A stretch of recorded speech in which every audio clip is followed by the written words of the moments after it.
허락하신 하나님의 말씀은 베드로후서 2장 1절로 11절까지 말씀입니다. 그러나 백성 가운데 또한 거짓 선지자들이 일어났었나니 이와 같이 너희 중에도 거짓 선생들이 있으리라. 그들은 멸망하게 할 이단을 가만히 끌어들여 자기들을 사신 주를 부인하고 임박한 멸망을 스스로 취하는 자들이라. 여럿이 그들의 호색하는 것을 따르리니 이로 말미암아 진리의 도가 비방을 받을 것이요. 그들이 탐심으로써 지어낸 말을 가지고 너희로 이득을 삼으니 그들의 심판은 옛적부터 지체하지 아니하며 그들의 멸망은 잠들지 아니하느니라. 하나님이 범죄한 천사들을 용서하지 아니하시고 지옥에 던져 어두운 구덩이에 두어 심판 때까지 지키게 하셨으며 옛 세상을 용서하지 아니하시고 오직 의를 전파하는 노아와 그 7 식구를 보존하시고 경건하지 아니한 자들의 세상에 홍수를 내리셨으며 소돔과 고모라 성을 멸망하기로 정하여 재가 되게 하사 후세에 경건하지 아니할 자들에게 본을 삼으셨으며 무법한 자들의 음란한 행실로 말미암아 고통당하는 의로운 롯을 건지셨으니 이는 이 의인이 그들 중에 거하여 날마다 저 불법한 행실을 보고 들으므로 그 의로운 심령이 상함이라. 주께서 경건한 자는 시험에서 건지실 줄 아시고 불의한 자는 형벌 아래에 두어 심판 날까지 지키시며 특별히 육체를 따라 더러운 정욕 가운데서 행하며 주관하는 일을 멸시하는 자들에게는 형벌할 줄 아시느니라. 이들은 당돌하고 자긍하며 떨지 않고 영광 있는 자들을 비방하거니와 더 큰 힘과 능력을 가진 천사들도 주 앞에서 그들을 거슬러 비방하는 고발을 하지 아니하느니라. 사도 베드로는 1장에서 거짓 교사들의 위험에 노출되어 있는 초대교회 성도들에게 그들이 받게 된 복음은 교묘하게 꾸며낸 얘기가 아니라 구약의 약속들의 성취이며 그 자신이 직접 만나 함께 살며 겪어온 살아계신 주 예수 그리스도를 통해 알게 된 진리의 말씀임을 변증하였습니다. 이는 복음과 거짓 교훈 속에 무엇이 진리인지 고민하던 사람들에게 참 진리가 무엇인지를 밝히 드러내는 말씀이 될 수 있었습니다. 그리고 이어서 오늘 본문에서는 거짓 선지자들의 특징과 의도와 심판이 무엇인지를 밝히고 하나님께서 택하신 자들을 어떻게 보호하시는지에 대하여 설명하고 있습니다. 사도는 거짓 교사의 위험에 대해 경고합니다. 거짓 가르침과 참 가르침을 분별하는 기준은 그것이 얼마나 그럴 때 보이는지 또 그것이 얼마나 들어보지 못한 새로운 신박한 이야기인지 또 얼마나 신비로운지 하는 것들이 아닙니다. 베스트셀러라고 꼭 좋은 책이 아니듯 얼마나 많은 사람의 인기를 차지하고 사람들이 좋아하는지가 진리 분별의 기준이 될 수는 없습니다. 또한 교회에서 가르치는 것이라고 해서 무조건 옳은 것도 아닙니다. 당시 거짓 교사들은 교회 안에서 버젓이 존재하고 있었습니다. 오늘날에도 온갖 비성경적인 가르침이 교회 안에 난무하고 있지 않습니까? 거짓 교사나 거짓 선지자들은 하나님의 부르심을 받은 자들이 결코 아닙니다. 이러한 거짓 교사를 분별하는 것이 지혜이며 또한 생명에 달린 중요한 문제입니다. 이것을 온전히 분별할 수 있어야 합니다.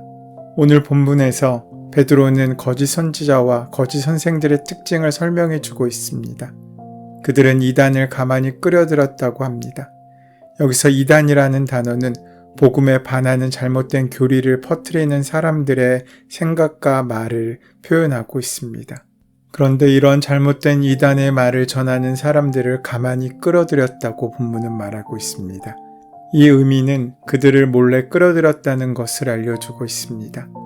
오늘날에도 이단 중에 자신들의 소속과 목적과 교리를 숨기고 교회를 어지럽히고 성도들을 교란시키기 위해 가만히 들어오는 이단들이 있습니다.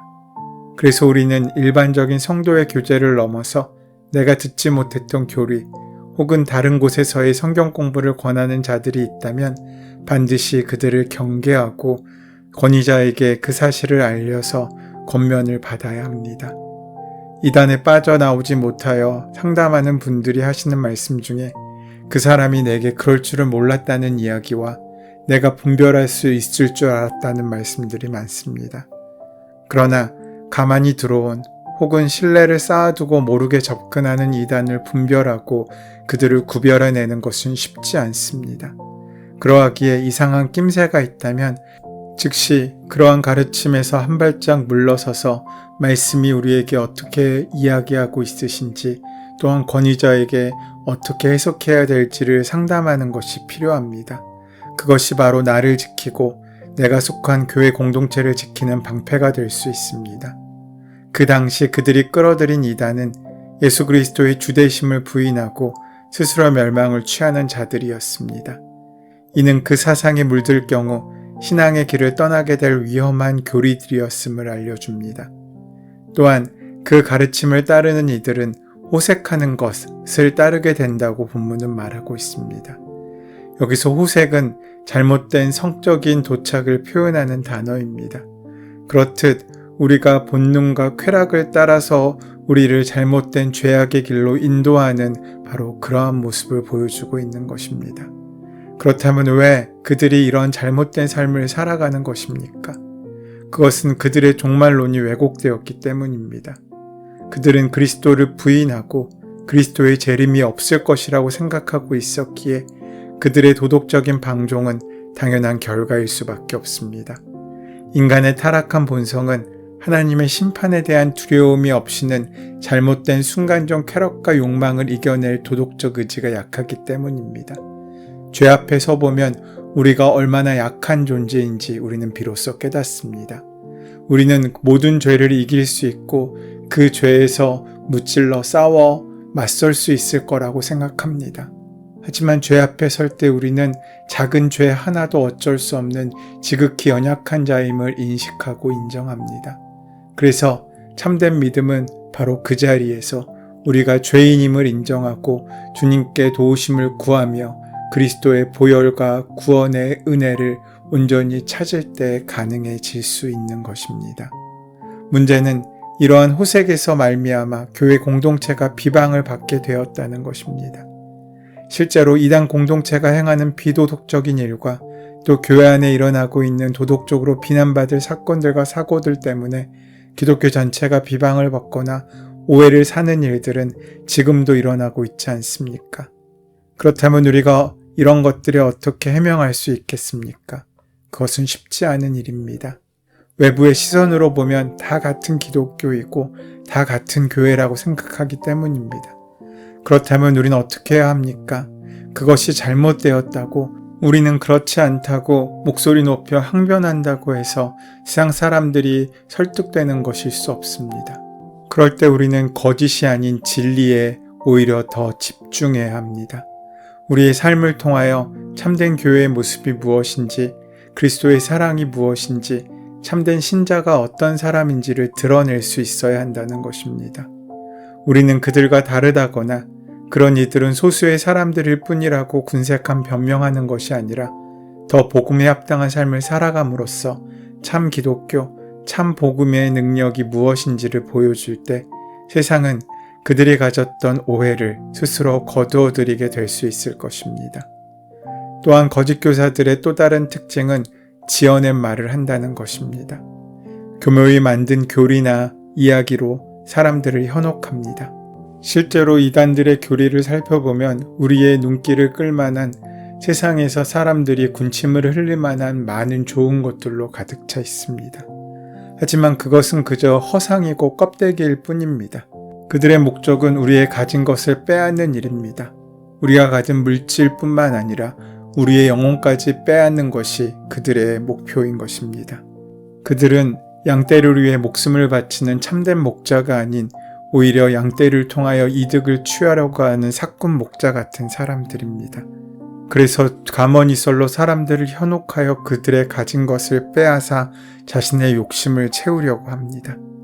정상적인 교회는 교회의 헌금으로 개인이나 특정한 집단의 부를 축적하기 위해 결코 그것을 이용하지 않습니다.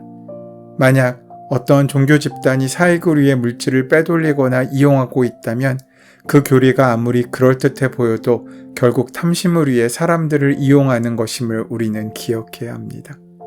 이후 베드로는 4절부터 10절까지 그동안 하나님께서 이루셨던 심판과 구원을 대조하며 거짓 교사들과 그들을 따르는 이들에게 임할 피할 수 없는 심판과 또 다가올 고난 속에서도 믿음 안에 견디며 살아가는 자들에게 임할 하나님의 구원이 무엇인지에 대해 설명합니다.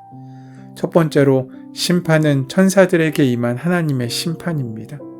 하나님께서 범죄한 천사들을 용서하지 않으셨고 그들을 지옥에 던져 어두운 구덩이에 두시고 최후의 심판 때까지 고통 가운데 기다리도록 하셨습니다. 우리는 이 범죄한 천사들이 누구인지 그리고 그들이 어떤 범죄를 저질렀는지는 알 수 없습니다. 그러나 하나님께서는 천사라도 심판의 자리까지 나아가도록 하시는 분이시라는 것과 또한 천사라도 하나님의 심판을 피할 수 없다는 것을 알려주시고 있습니다. 이는 하나님의 심판은 누구라도 피할 수 없음을 의미합니다. 사도 베드로는 노아의 홍수 심판을 상기시키며 하나님께서 오래 참고 기다리셨지만 정해진 때까지 회개하지 않는 자에게는 긍휼 없는 심판이 임했던 것을 언급하고 있습니다. 노아가 방주를 짓는 기간은 실제로는 회개의 기간이었습니다.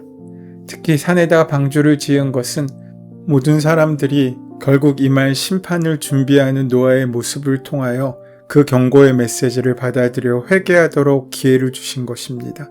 그러나 하나님의 이런 기회를 그들은 가볍게 여겼고 결국 노아와 그 가족들밖에 구원받지 못했습니다. 그래서 노아를 표현할 때 오직 의를 전파하는 노아라고 하는데 이는 하나님의 약속을 믿고 순종하는 그의 삶을 하나님께서 받아주셨다는 것을 의미합니다. 반대로 홍수의 심판에 이른 자들은 하나님의 말씀을 가볍게 여기며 자신들의 일상과 범죄하기에 분주한 자들이었음을 알 수 있습니다. 베드로는 이어서 소돔과 고모라 성의 심판 사건을 기억하라고 합니다. 하나님께서는 소돔과 고모라에 불과 유황으로 심판을 행하셨는데 심판을 행하시기 전에 두 천사를 보내셔서 그들의 패역함을 확인하셨고 결국 그들은 심판을 만나게 됩니다. 우리는 노아 시대의 홍수 심판과 롯 시대의 불과 유황의 심판을 보면서 깨닫게 되는 것은 하나님의 심판은 그 누구도 피할 수 없을 만큼 엄중하게 찾아올 것이라는 것과 동시에 그 심판에서 하나님께서는 반드시 당신을 믿고 의지하는 그 백성을 구원하시는 분이시라는 것입니다.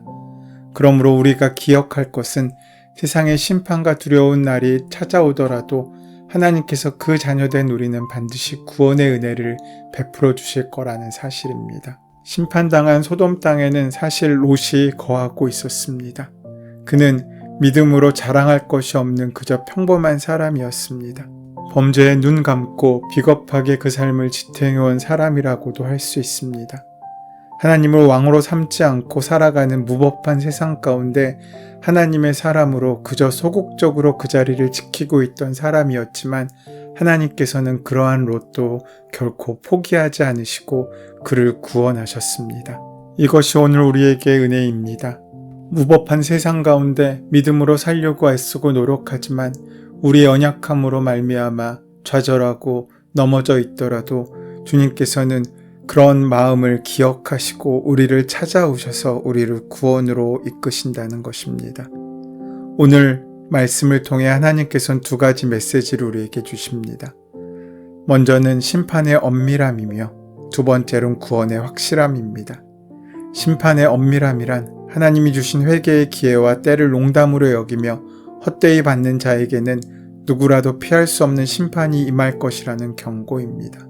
그리고 또 하나 구원의 확실성입니다.